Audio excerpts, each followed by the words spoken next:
Հայաստանում անպտղության ցուցանիշը վերջին տվյալներով կազմում է 16,8%։ Ըստ առողջապահության համաշխարհային կազմակերպության 15%-ը համարվում է սահմանային ցուցանիշ, որն ազդում է երկրի ժողովրդագրության վրա սոցիալ-բժշկական խնդրից վերածվելով ազգային անվտանգության հիմնահարցի։ Հայաստանում անպտղության ցուցանիշը կանանց եւ տղամարդկանց պարագայում տարբեր է, ուրեմն կանանց շրջանում առաջնային անպտղությունը կազմում է 1,3%, երկրորդայինը 13%, տղամարդկանց առումով առաջնայինը 2,2% է, իսկ երկրորդայինը 17,6%։ Այս թվերը 2009-ի տվյալների հետ համեմատելիս նկատելի է երկրորդային անպտղության տոկոսային աճ, հատկապես տղամարդկանց պարագայում։ Իսկ ինչ է նշանակում առաջնային եւ երկրորդային անպտղություն, բացատրում է բժիշկը։ Երբ զույգը մեկ տարվա ընթացքում ապրում է կանոնավոր սեռական կյանքում առանց պաշտպանվելու եւ չի հղիանում, դա համարվում են առաջնային անպտղություն։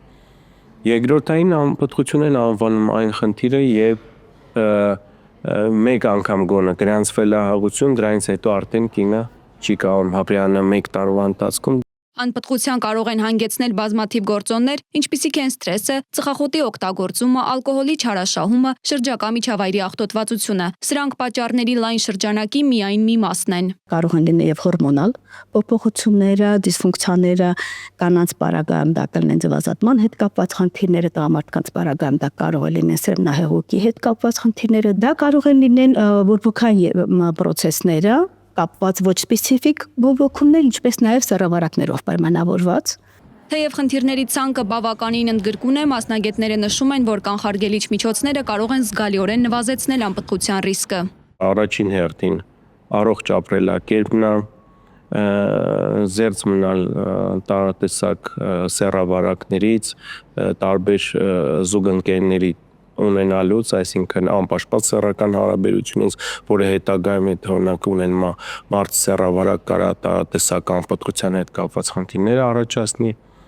եւ դե պրոֆիլակտիկ հետազոտություններ 2015-ից գործում է անվճար եւ արտոնյալ պայմաններով իրականացվող անպտղության հաղթահարման պետական ծրագիրը, որն ընդլայնվել է 2019-ին։ Նոր ձևաչափով ծրագրի շահառու կարող են լինել Հայաստանի քաղաքացի եւ Արցախից բռնի տեղահանված 2 տարի անպտղության ախտորոշմամբ 20-ից 40 տարեկան կանայք, 28-ից 42 տարեկան անզավակ կանայք, 1 երեխա ունեցող մինչեւ 36 տարեկան ամուսնական զույգերը, զոհված զինծառայողների ծնողները։ Ծրագիրն իրականացվում է մի քանի մասով։ Նշեմ, որ ծրագիրը իր մեջ ընդգրկում է մի քանի հատվածներ, դա վաճառագիտության ախտորոշումը եւ բուժումն է, հաջորդը դա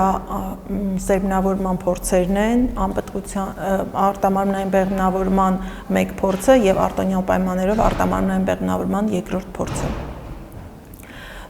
Մեկ այլ կառավարության որոշմամբ սահմանվում են նաեւ այն հետազոտությունները, որոնք ներառված են տվյալ ծրագրի մեջ։ Առողջապահության նախարարության ներկայացուցչի խոսքով ընդլայնման համար հիմք են ընդունում գործող ծրագրի չափորոշիչները, ծրագիրն ընդլայնելով արդյունքներն են ընդլայնում։ Ծրագրի շրջանակներում 2019 թվականից սկսած ծնվել է 1177 երեխա, որոնցից 94-ը զոհված զինծառայողների քույր եւ եղբայրներ են։ Միայն այս տարի հունվար-մայիս ընկած ժամանակահատվածում մենք ունենք արդեն 226 երեխայի ծնունդ, նրանցից 11-ը զոհված զինծառայողների քույր եւ եղբայրներ են։ Ռուզան Մարտիրոսյանը նշում է, կառավարության որոշմամբ գործում է եւս մեկ ծրագիր, նպատակը անպտղության ախտորոշում չունենալն է։ ՔԿԱԳ մարմիններում ամուսնությունը գրանցելուց հետո զույգերը 3 ամսվա ընթացքում կարող են դիմել իրենց համար առաջնային առողջապահական օղակներ եւ ստանալ որոշակի հետազոտությունների ու խորհրդատվությունների փաթեթ։ Մերի Դանիելյան, Ստեփան Տիգրանյան, Դավիթ Եղիազարյան, Reopen Media։